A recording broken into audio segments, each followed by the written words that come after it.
Durdona, boya aytganlaringiz meni rosa o'ylantirib qo'ydi-da, o'shani boshqatdan aytib bering. Mayli. Menimcha voqeani oxiri videoni ko'rayotganlarni ham yaxshigina o'ylantirib qo'yadi. Rizq kafolatlanganligini hammamiz bilamiz.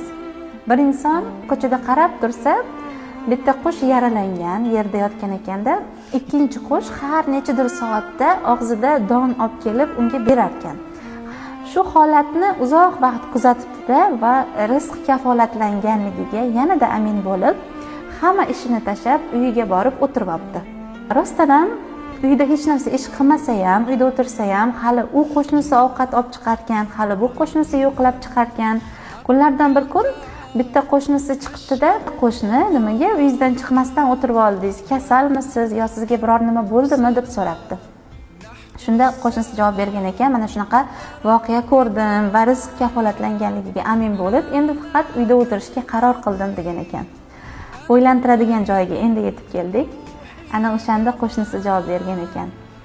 Nimaga siz og'zida ovqat olib kelayotgan qushni rolini emas, jabrdiyda qushni rolini tanladingiz degan ekan.